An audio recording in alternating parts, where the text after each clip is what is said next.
Antarctica, the frozen continent that encompasses the farthest corner of our planet, is known for being both a land of unique animals and beautiful landscapes, and for its extreme conditions and crushing Arctic climate. However, there is also one more thing the frozen tundra is infamous for: its mystique. Throughout centuries, humans have hosted various expeditions to the continent, and history books detail tales of mysterious ongoings. Things like unknown creatures, unexplainable phenomena, and strange happenings have been recorded since we first stepped into the frozen wasteland. More specifically, happenings of an extraterrestrial nature seem to be more commonplace in Antarctica than any other place on Earth. It seems that any time humans make the trek to the continent, they end up encountering unidentified flying objects. Today, we will investigate several documented cases in which the military has encountered UFO activity in the barren wastelands at the end of the Earth. Antarctica. Operation High Jump, known officially as the United States Navy Antarctic Development Program, was a large-scale expedition to Antarctica led by the U.S. Admiral Richard E. Byrd.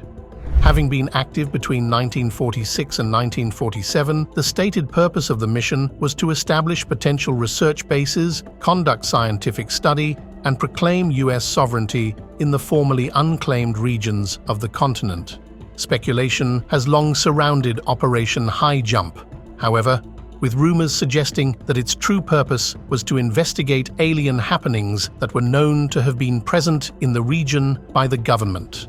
The expedition's trip consisted of a large fleet that consisted of an aircraft carrier, multiple battleships, submarines, and several aircraft. At the time, it was one of the most ambitious Antarctic expeditions ever conducted, including a team of hundreds of military personnel, scientists, and various supporting staff. The operation began when it departed from the United States in late 1946, eventually arriving at their destination in Antarctica in early 1947. Over the course of several months as the expedition was ongoing, a multitude of U.S. Navy members were reporting sightings of unidentified flying objects in the surrounding airspace, some of which were exhibiting extraordinary flight characteristics. The mission control would first suspect that these sightings could have potentially been foreign aircraft, as Antarctica was a globally contested area, but the astonishing ways in which these UFOs were moving around in the sky could not have been possible by any country's technology at the time. The official debriefing of these sightings includes documented reports as well as various eyewitness testimonies. Of these recorded sightings, the most intriguing would have to be the retelling by aviator John Sayerson, who often participated in reconnaissance missions throughout the course of the expedition. He had reported on multiple occasions coming into proximity with UFOs that would instantaneously outmaneuver and outpace his aircraft. He was so close to the anomalies, in fact, that he was able to describe them in visual detail, stating that the objects were metallic, disc-shaped craft capable of rapid acceleration and maneuvers beyond the capabilities of known human aircraft. Additionally, the declassified documents tend to suggest that the U.S. Navy may have been engaged in several aerial skirmishes over the Antarctic sky. While extraterrestrial accounts detailed in Operation High Jump are relatively brief in nature, many conspiracy theorists believe that this is by design.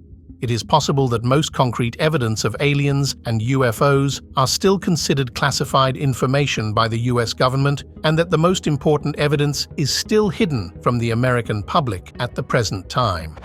Despite this, UFO enthusiasts believe that Operation High Jump holds a much more historically important significance to the interactions between humans and our extraterrestrial visitors. Considering that the operation was conducted so shortly following the end of World War II, it is believed that there may have been a Nazi presence in the story that wasn't included in the declassification documents.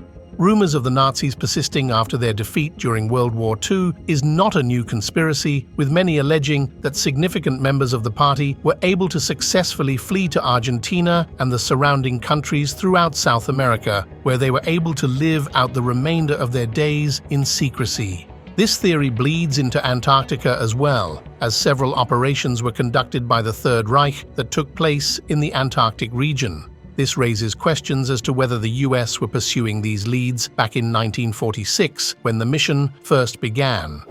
During the 1930s and 1940s, Nazi Germany launched several expeditions of their own into Antarctica. These expeditions were under the guise of being for scientific research and exploratory purposes. However, of course, modern theorists believe that there was an ulterior motive at play. Between 1938 and 1939, German Antarctic expeditions were held, being led by Captain Alfred Richer aboard the MS Schwabenland vessel. The German team conducted aerial surveys and would claim territory for the country that had not been touched by any other nations at the time. It would also now be considered the catalyst that would see further interest in the continent by future teams that were based in Germany. And furthermore, it was the source of many conspiracy theories concerning secret bases that the Nazis had allegedly constructed in the region. During this time, Hitler would send a team to visit the region to obtain whale oil, a resource that was used in the manufacturing of textiles, paint, and more importantly, explosives. This would be the official reason for Germany to begin construction of factory whaling ships for operation throughout the surrounding ocean, one of which was set to be built on Antarctica itself. The German Foreign Office, having originally instructed Captain Richer on what territory was unclaimed in the region, would also advocate the construction of facilities within the area. This land would eventually be known as Queen Maud.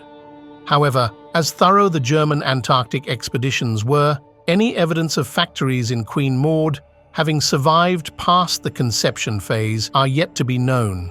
This fate of a potential whaling ship factory being operational in Antarctica would crumble along with the Third Reich's decline in the early 1940s. Despite this, the events would be the catalyst for conspiracy theories and is a potential fringe reason as to the true purpose of Operation High Jump. So how does this tie into extraterrestrial activity in the region? Well, it's possible that all these threads knit together into a much grander theory. Throughout the Nazi regime, the country was known to have an acute interest in technological experimentations and extraterrestrial legends. Even in the present, many people still believe that Germany has successfully reverse-engineered and has manufactured UFOs of their own. Two of these curious technologies would be called the Haunebu disk and the Vril disk. These were inventions that sought to obtain a successful use of aircrafts that utilized advanced propulsion systems. They were alleged to have been capable of vertical takeoff and high-speed flight. The construction of both of these discs is frequently attributed to have been in collaboration with the Thule Society, a secret German cult that was said to have uncovered many of the world's ancient truths and is frequently referenced when it comes to speculative Nazi conspiracy theories. Unfortunately, neither of the discs have escaped their only presence in recovered documentation, as it is likely they were destroyed during Germany's defeat. Additionally, another Nazi invention is frequently referenced: the Horton Ho229. This was the project name given to a prototype flying wing designed by the Horton brothers. The Ho229 was an early example of stealth technology and featured a sleek, futuristic design that still sticks out to modern aviation enthusiasts. While the device would be confirmed to have been constructed at the time, many rumors have since circulated that Nazi engineers were working to equip it with revolutionary propulsion systems, and even talks of an anti-gravity engine. So how do all these points intersect? Well, it begins to paint a picture that it was perhaps possible that Nazis thrived in secret Antarctica bunkers following the end of the war, and that they carried their interest in advanced aircraft technology along with them. Was it possible that this could be the source of the anomalies experienced by the US Navy during Operation High Jump? While there is little evidence now to suggest that Nazi Germany was responsible for what American pilots saw over Antarctica's skies in the 1940s, it seems that there may be many more leads surrounding this topic that are waiting to be further explored upon. In fact, If there are still sects of Nazi Germany operating deep within the Antarctic wilderness, what secrets are they concealing from the remainder of the world, or what potential dangers do they pose? While skeptics dismiss these claims as simple misidentifications of natural phenomena, an overwhelming accumulation of eyewitness accounts and accompanying evidence tends to give credibility to the theory that there is some sort of genuine extraterrestrial activity on the polar continent. As Antarctica remains to this day to be one of the most remote and least explored places on the entire planet, the secrets of its icy expanse could be yet to reveal further revelations concerning an enigmatic presence of UFOs within its polar skies.